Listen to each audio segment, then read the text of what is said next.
Welcome to A Fork in Time, the alternate history podcast.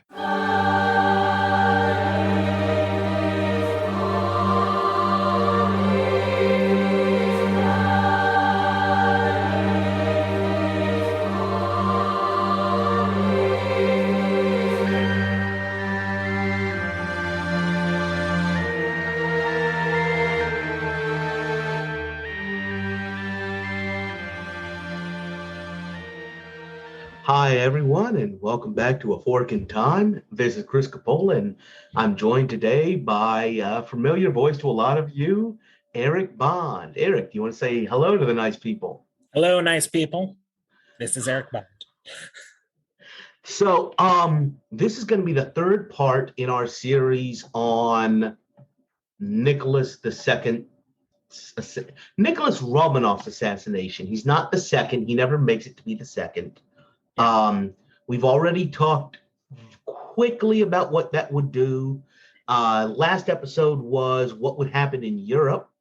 And this is a pet project. This is something I really want to do more of, and I really think we should, which is like, there is this huge part of the world which we never really deal with.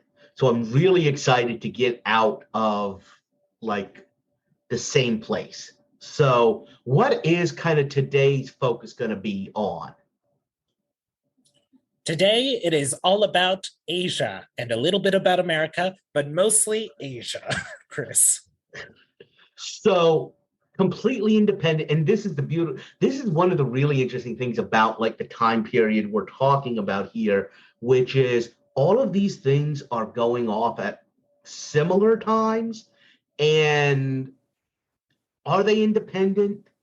If they are, do they create weird little like synergistic things going on? So do you want to go ahead and start? And what happened in our timeline in 1911, which we're going to say held true in this timeline? So go ahead and start in 1911. How dare you, Chris? You know it's complicated. There's so much to keep track of, but okay. I'll sum it up. All right. Well, good people. Have you ever had a goal that you were working towards your entire life only to see multiple failures? Well, Sun Yat-sen had that feeling. He had been the instigator for 10 failed revolts against the Qing Empire in China. But it was the 11th one, while he was ironically outside of the country, that would be successful.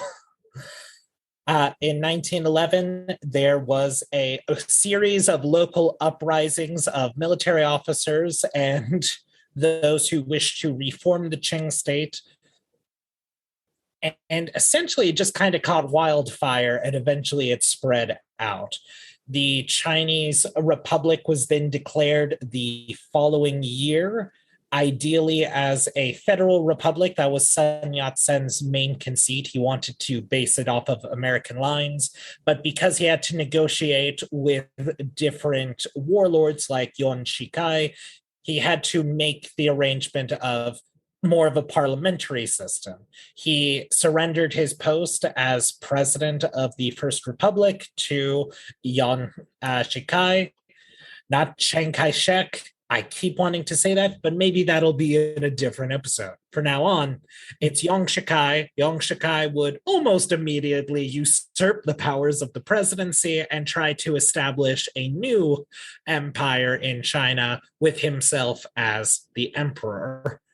For I'm going to say our Southwestern audience in the United States, this is something we were discussing a little bit. Maybe I hope this is a little more familiar to you. I'm not going to make any promises. The relationship between Sun Yat-sen and Yuan Shikai seems a little bit like the relationship between Francisco Madero and Victoriano Huerta, in that one of these people is a foreign educated, is a liberal, progressive leader who has these wonderful ideas about what to do with the country, and the other one is a military strongman who makes things happen on the ground. And the idealists trust the wrong person, and it doesn't work out for them. Is that fair? Yeah, I would say it's one of those things that show you can't really ever go off of the what's the name of the principle? The honor system. You can't really count on it for much. So in this case, though, we have, so just to get back, Yuan Shikai was a military general under the Qing dynasty.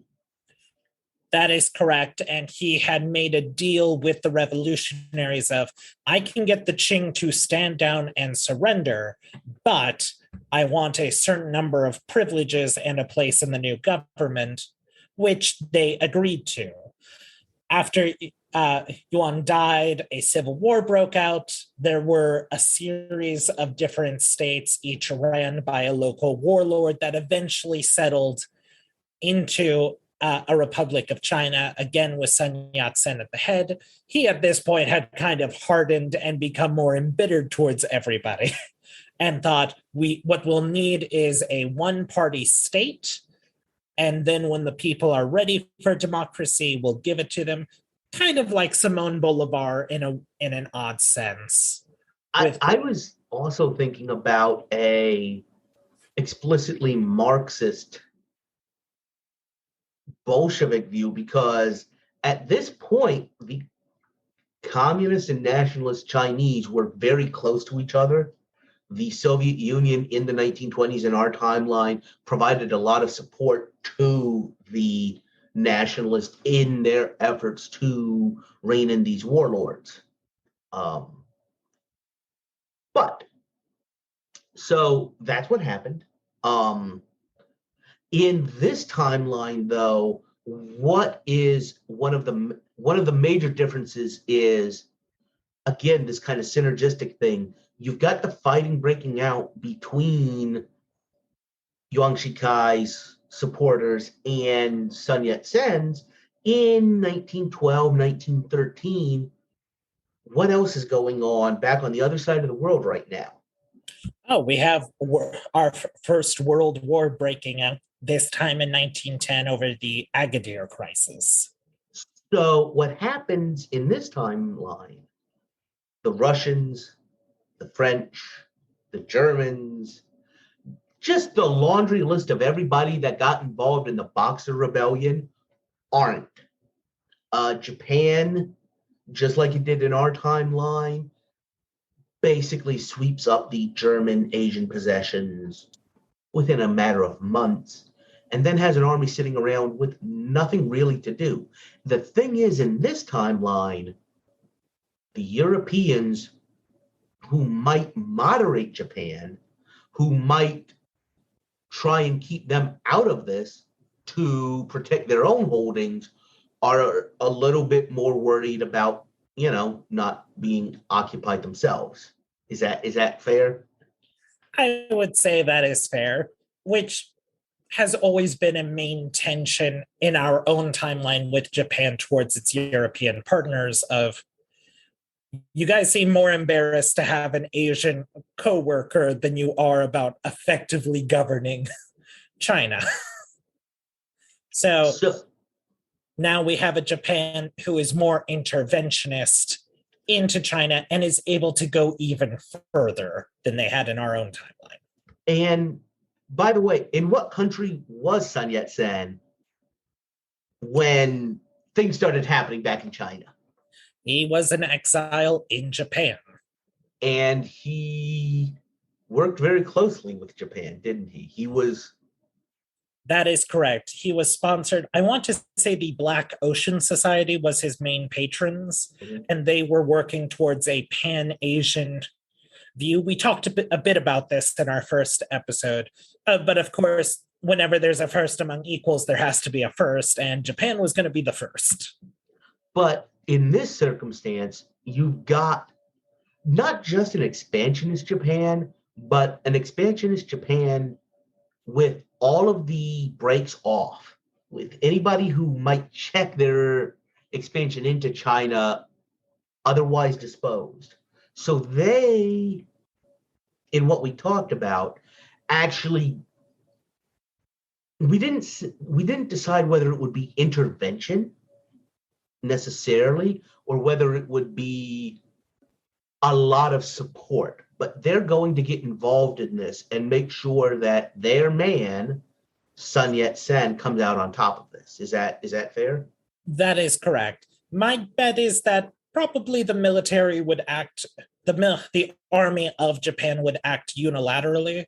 We saw this in our own timeline because the army and the navy were having a rivalry, and because they were not strictly underneath the government control, they were able to act with carte blanche. So in this one, we would see the army probably fight with Sun Yat-sen to establish control over China. And just geographically, I think I like the mirror imaging of the Japanese army getting involved in Manchuria, because that's what they wound up doing later. That's where they actually had significant forces coming from Korea. And this is a second front to Yuan Shikai in northern China.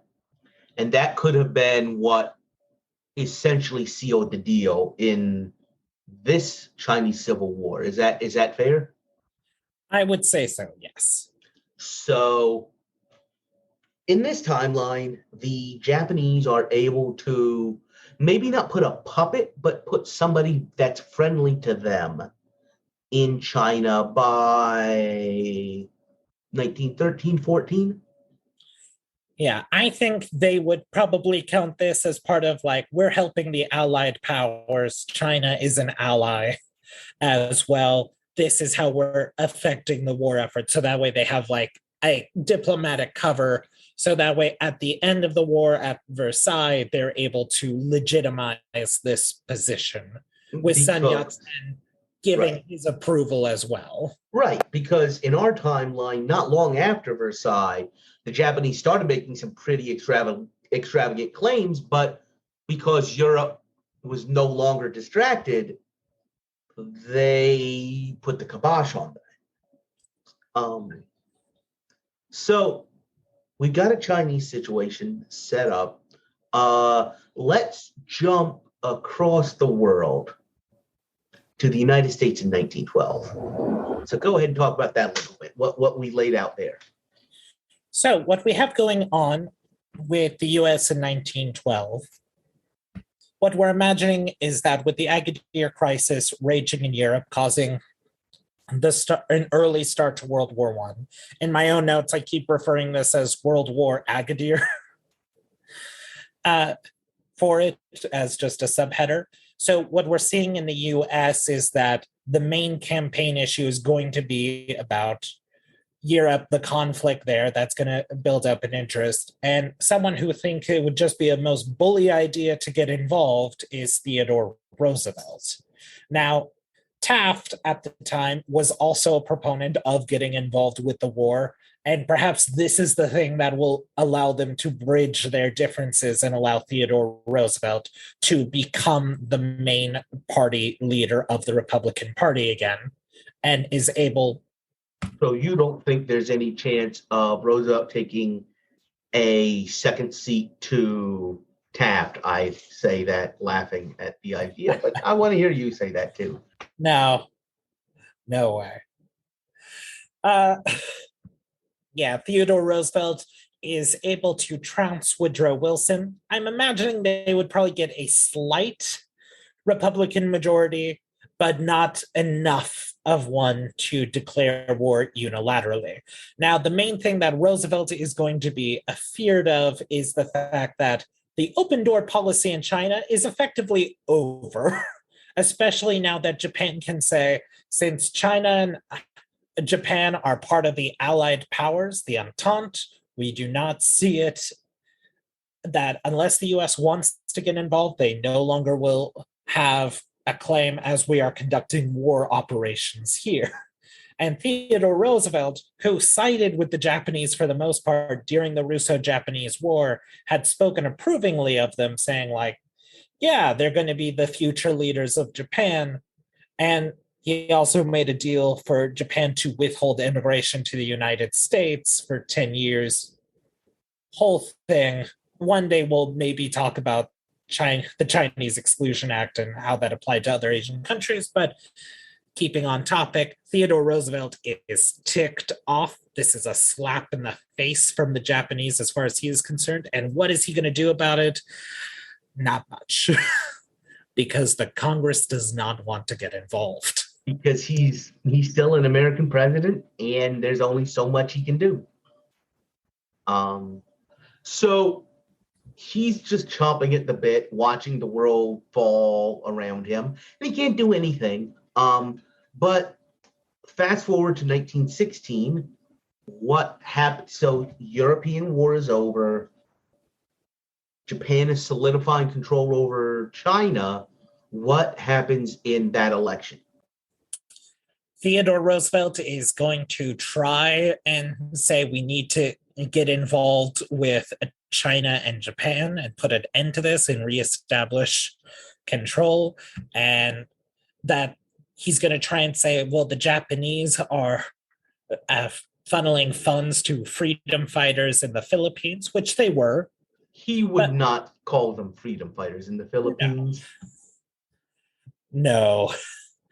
But people might be as confused to think we're in the Philippines as they did when I was in my world history class. That was a whole topic of conversation of like, we had colonies in the Philippines. We never hear about that. And there's a reason why. But getting back, the public still is not going to go with it. And who is finally going to get their time in the sun? Representing the non-interventionists who want to be America first, who wants to just focus on the social issues for goodness sake. It's William Jennings Bryan who's talking about, I have a fun idea that maybe he talks about like, we really need to outlaw this teaching evolution thing.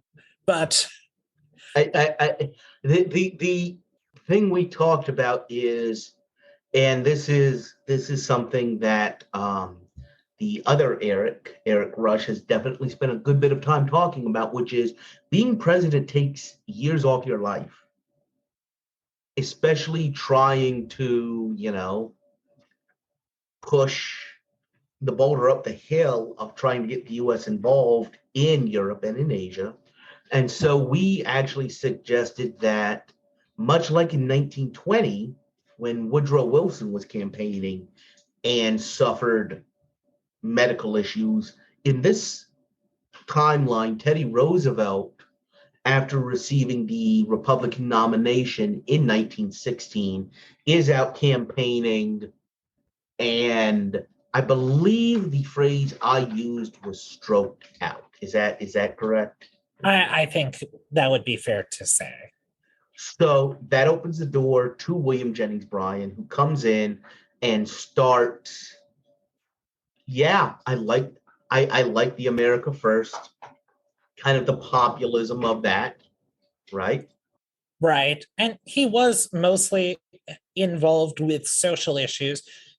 One of the things I found while studying up about him, I was auditioning for Inherit the Wind, which is why we talked so much about the Scopes monkey trial beforehand, is that he felt that evolution gave too much credence to the idea of eugenics, which is, if you read Charles Darwin's Origin of Species, it doesn't really follow, but he felt that so many people were using it to justify eugenics, people like Theodore Roosevelt, for instance, that it was going to seriously cripple society because it's going to justify people being poor as being a natural condition for them. Okay. So he does take on that. He takes on that. Someone who is very upset that America will not be getting involved is our good friends, the Russians. You remember the Russians? I remember the Russians. I always remember the Russians. The Russians are coming, the first film appearance of Malcolm McDowell. So go ahead and talk a little bit about what is going on with them. What is there? Well, if you might remember from our first episode, we speculated that following the First World War, now from 1910 to 1914, that the Russians were under the leadership of a new czar. This would be Tsar Michael, who is the youngest brother of the deceased Nicholas Romanov. Who ever heard of that guy? Had some trouble with a policeman. Anyway, what ends up happening is Michael was more of a liberal and more of a progressive, and someone who is more interested in being just a constitutional monarch. So what he wants to do is he wants to take a step back from being an autocrat and let the Russian Duma, as we would call it, they would probably call it something else since he's basing it off of the Grand Duchy he had based in Finland. But he is following ideas of we'll have territory, but the territories will govern themselves. So we speculated on Poland becoming its own duchy that pays lip service to the Russian Tsar, but runs its own affairs. This would probably also happen in Constantinople, which will now become Michaelograd. And he's really just ticking everybody off.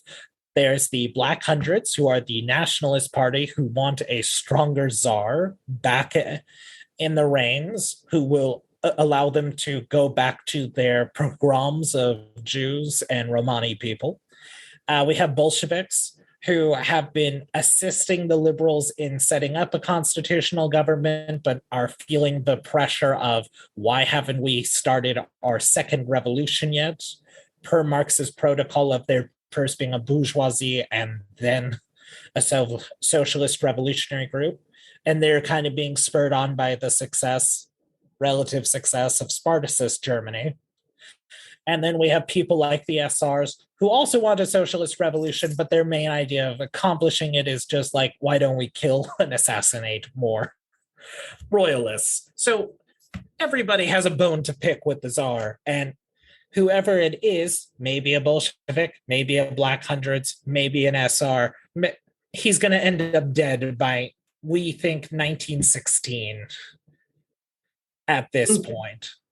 Okay. With probably a more conservative cousin, maybe Grand Duke Alexei being made the new czar, someone who's more malleable and will go with the Black Hundreds. And what the Black Hundreds want is an expansion into Manchuria, because the Japanese are getting way too powerful in the region, and that's just not right. Okay.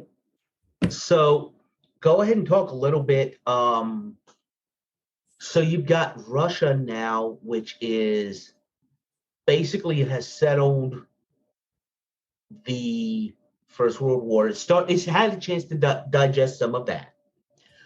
It suffered the assassination of a czar and a change in political power, where some of the more conservative forces have come in.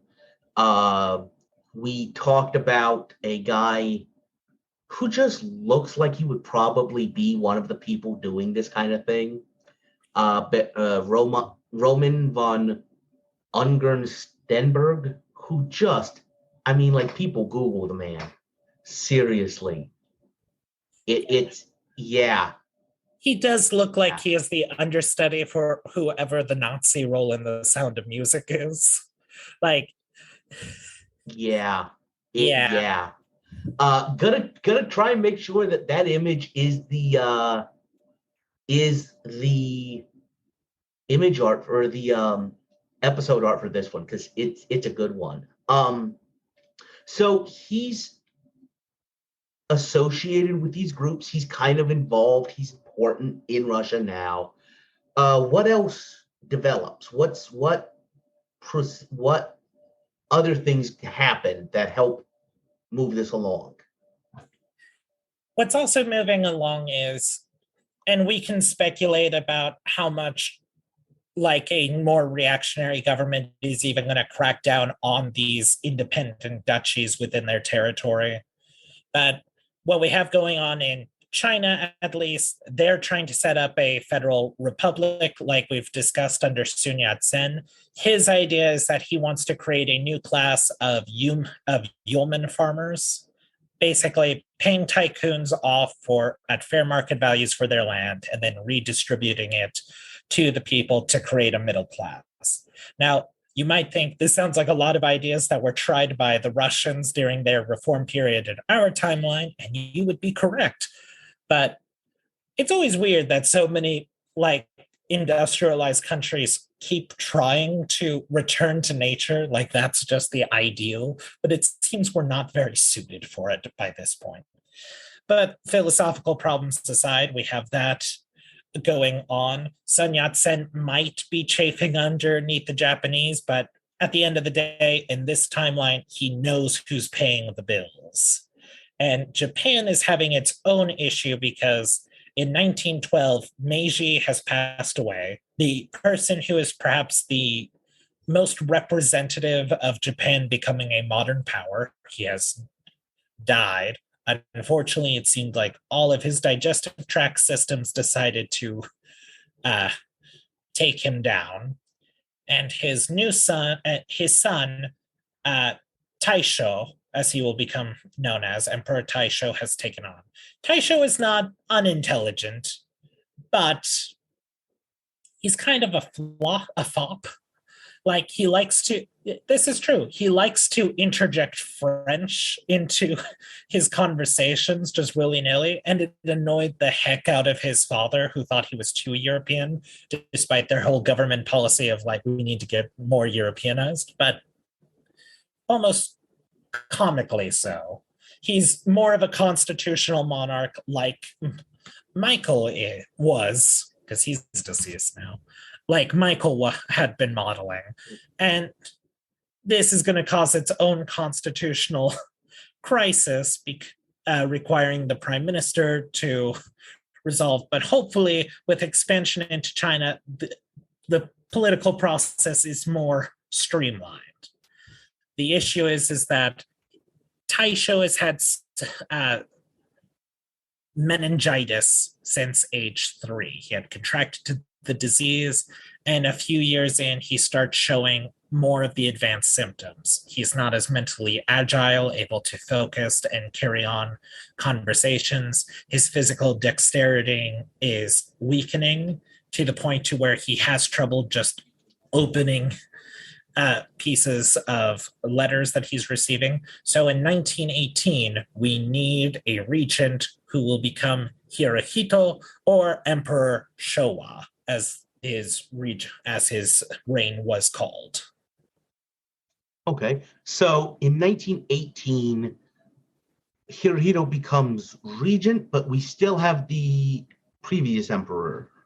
Yeah, Taisho is still the figurehead, but day-to-day operations that would require an emperor is fallen to Hirohito, who is also like his own father of, I really think it should just be the constitutional government that runs things. Unfortunately, they have a constitution that relies on an absolutist monarch.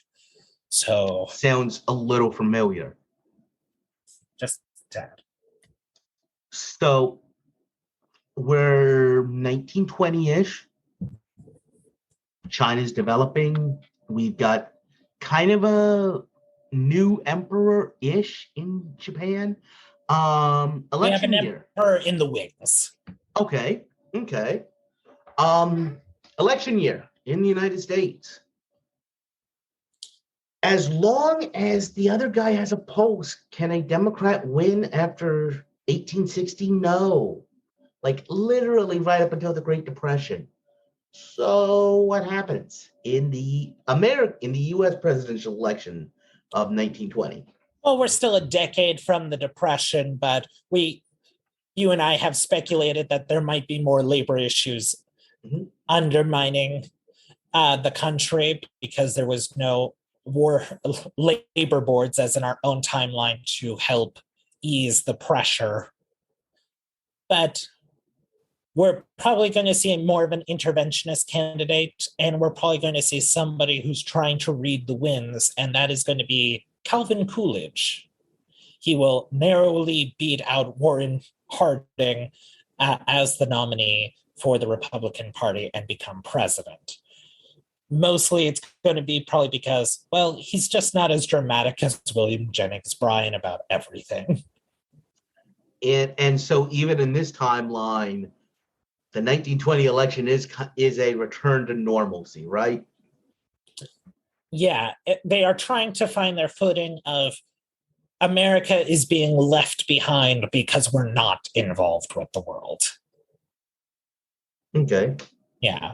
Yeah. It's weird to think, but yes, if you look at it a certain way, return to interventionism is normalcy in like post 1900 U.S. policy. So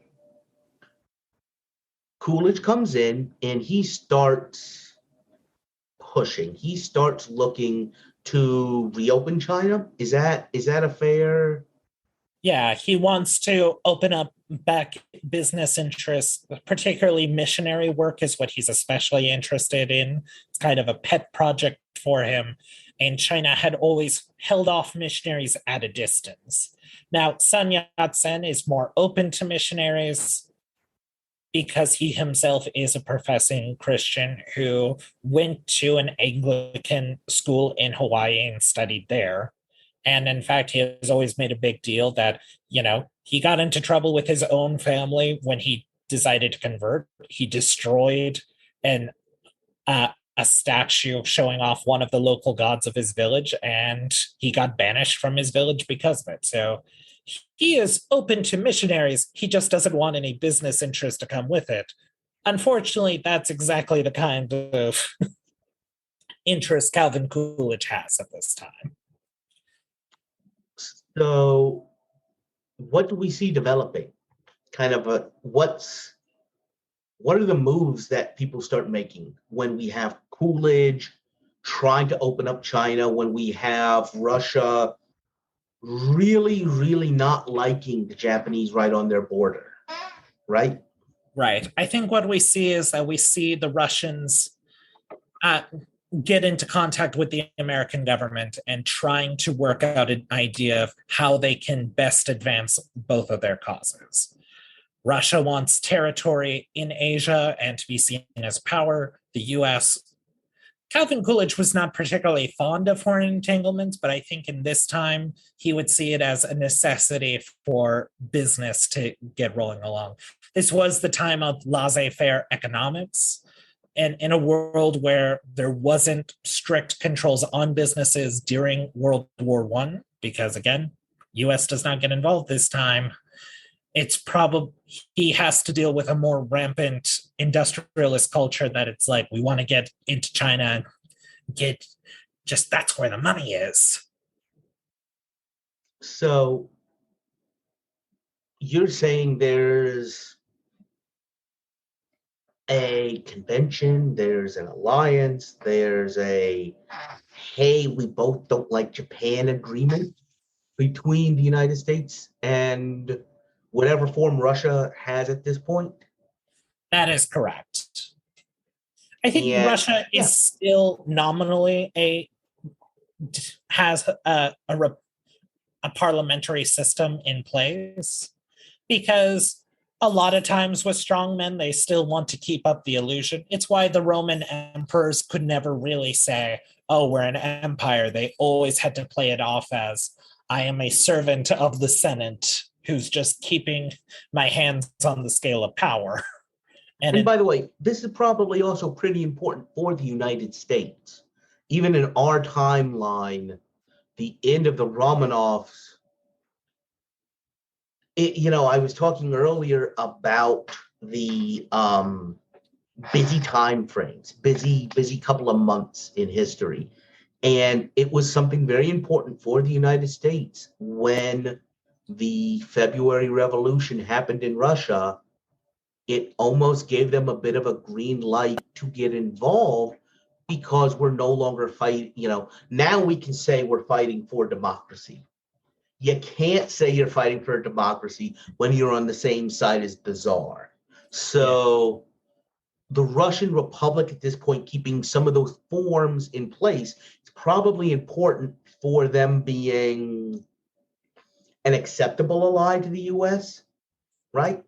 Right. So this forms, and I think we discussed Coolidge comes in 1920. He starts building up. By 1922-ish, they've done some work. The United States is ready, and reminiscent of some of the late 1930s adventures along the Manchurian border, Russia organizes an incident that escalates. Is that, yeah, go ahead. Yeah.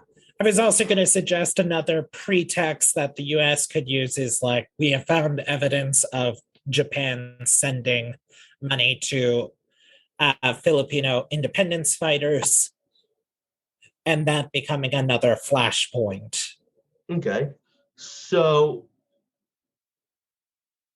it gets real. It gets real pretty quick, right? Right.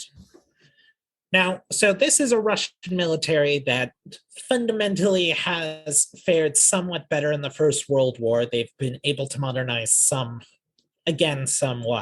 So they're probably have an early advantage.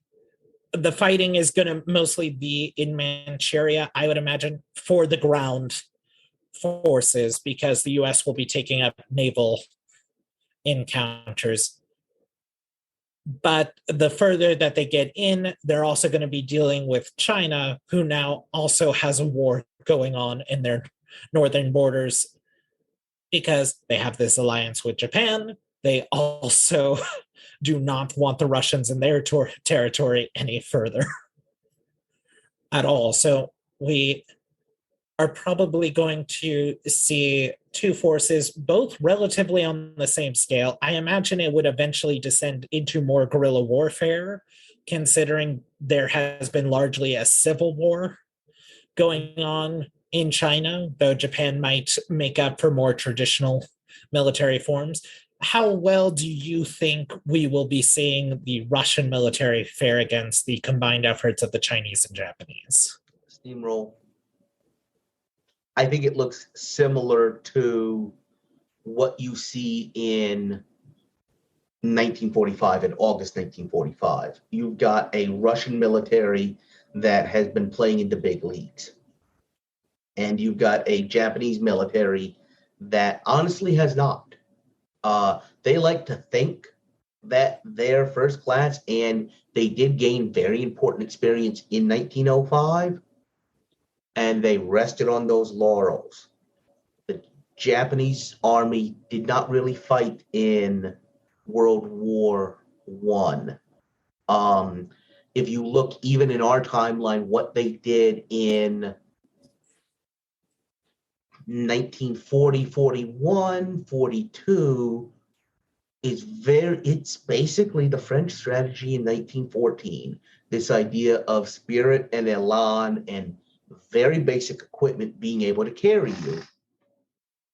That doesn't work very well when you're facing a modern military that is used to putting up the kind of material support that it took to fight an industrialized First World War. And in this timeline, Russia's used to that. And not only is it used to that, it kept a lot of that institutional memory within itself rather than, purging it. But I'm open to what you think.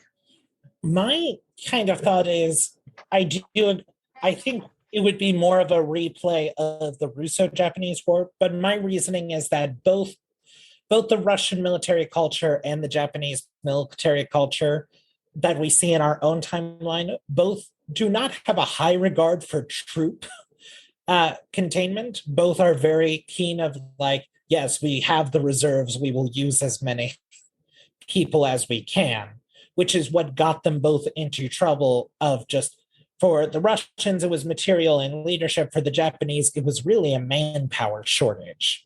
because when you institutionalize the idea of never surrender, or surrender is the most shameful thing ever, and that it is better to die than admit defeat, which again, you can trace culturally to a nation that was essentially in a 200-year civil war coming out of that, it's going to create issues.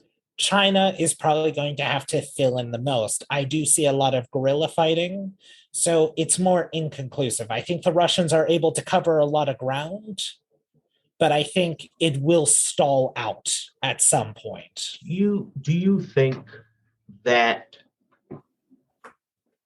the Chinese nationalists have support in Manchuria? I'm specifically thinking about the Manchus and kind of what you see a lot today in China is a Han chauvinism.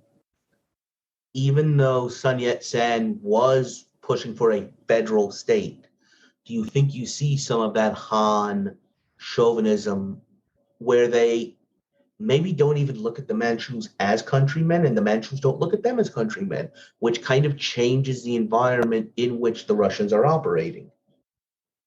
I think the fact that Sun Yat-sen had tried to federalize, but it was still having issues. Sun Yat-sen himself had a darker complexion and always tried to play that up of like, I am fighting for all of us, and I am ethnically, I don't know if he himself was ethnically Han or didn't consider himself so. I'd have to do some more research, but that we do have these ethnic fault lines that we found in Eastern Europe following the First World War in our own timeline.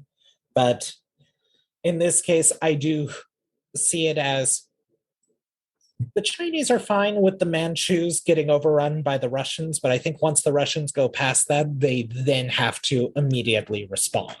And I'm not even sure if China gets involved, as long as Russia stays up there in Manchuria. I don't know how much Russia will stay up there, though, especially if they have the U.S. egging them on, and the U.S.'s stated goal is we want an open China again. I think the United States in this, though, just wants to take Japan down a peg. So taking Manchuria and some islands from them takes them down a peg. Right. Because what the United States doesn't want, the whole open door policy was, we don't want a dominant power in China. That's what we're trying to keep. We will let the French, we will let the Germans, the Italians, the Portuguese, the British, everybody can have a part. Nobody dominates it. Russia and Japan are the two powers that could dominate it because they're next door. Right. Nobody honestly thinks the Portuguese Empire is going to come out of Macau and take over.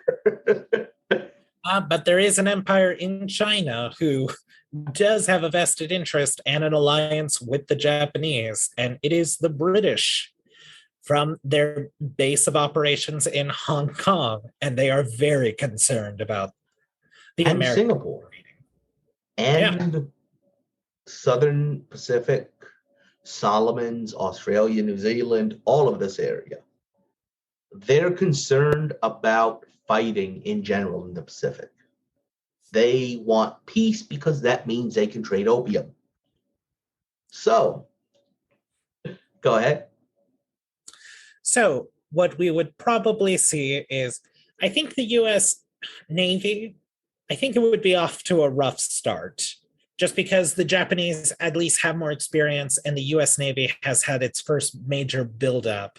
In this case, in 2 decades, essentially. Like we saw some armament leading up to the First World War in our own timeline, but not as much following the First World War. And the other thing is, it's a matter of that experience. Exactly. It's a matter of actually crewing those ships and actually fighting, which Japan had done. Much like I was just saying about the Russian army, they've done it. Japan hadn't. Japanese Navy has. So I definitely think the Japanese would fare better at sea than they have on land. Okay. I think the land question will be how much it will fall down to China to do the fighting with the Russians if the Russians do not have a clear strategy of stop in Manchuria, Okay. which was, as a side note, just kind of what Germany was hoping the Austrians would do of stopping in Belgrade and just declaring an early victory. So we're putting a lot of faith that everybody is able to stick to a plan, and very pessimistic about that chance. So America and the Japanese fight in the Navy. The British get called in by the Japanese, by their agents in Hong Kong and in India and in the South Pacific. And they start to make overtures to both Russia and the US saying, you really need to cut this out. This is destabilizing the region. So Britain kind of puts its fingers on the scales here, a lot like the United States did in 1905-06. And what's kind of the settlement we see coming out of this? I think what we would see as the settlement is, I think Manchuria would fall under the Russian influence. They probably reestablish Puyi, which is something that Sun Yat-sen had always was one of the main things he did not want to see. He did not want to see the restoration of the Qing, especially after Sun Yat-sen had been kidnapped by Qing agents in England and then saw many of his comrades be assassinated by the Qing during the lead up to the Civil War in China. So Puyi is made the nominal figurehead of Manchuria.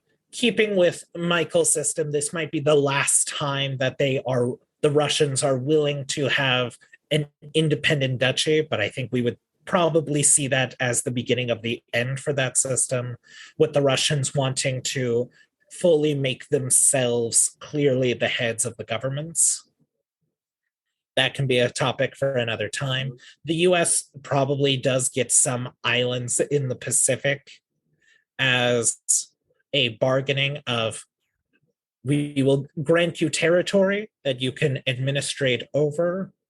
The open door policy of China is still going to be a question.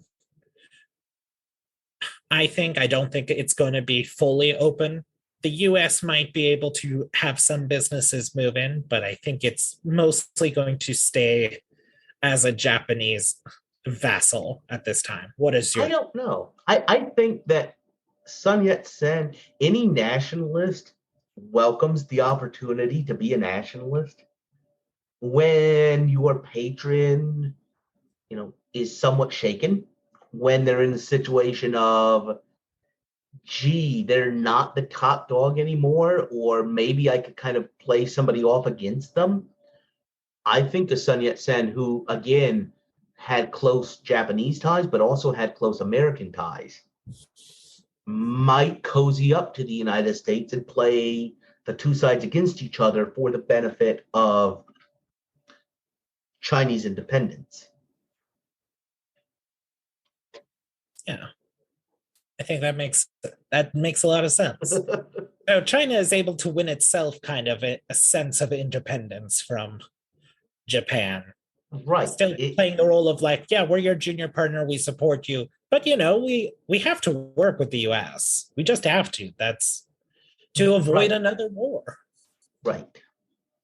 So that's is that the situation we've got? And do we think this is a good stopping off point? We promised not to keep going down this. We did say this is a 3-parter.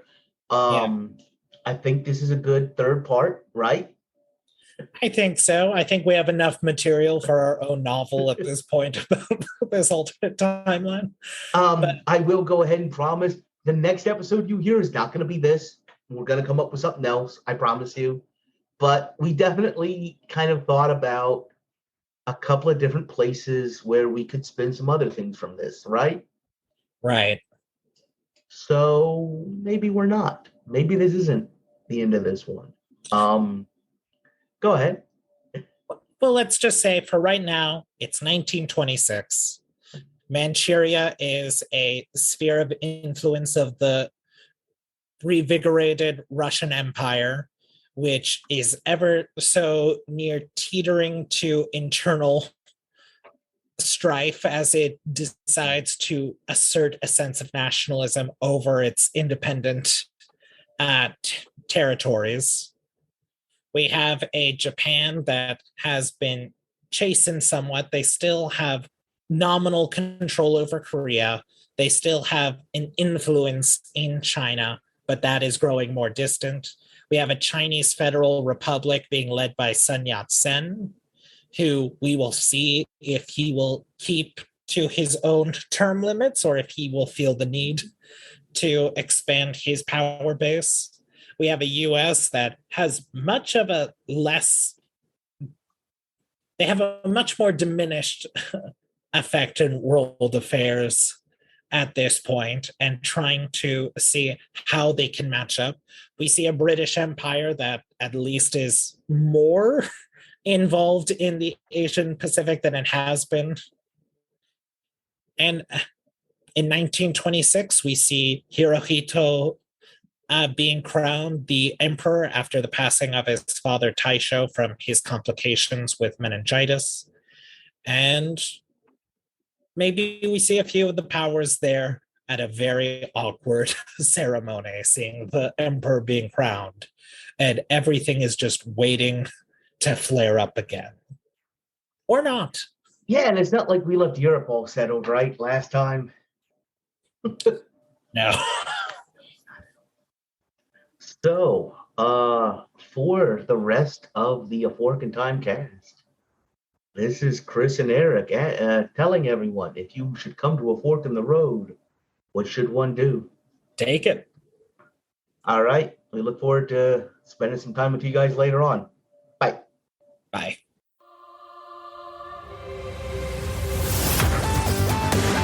Thanks for listening to A Fork in Time, the alternate history podcast. Learn more and provide feedback by visiting our website at www.aforkintimepodcast.com. Connect to us on Facebook at facebook.com/aforkintime or follow us on Twitter at AFIT Podcast. If you want to support the show financially, visit our Patreon page at patreon.com/aforkintime. We hope you will join us next time.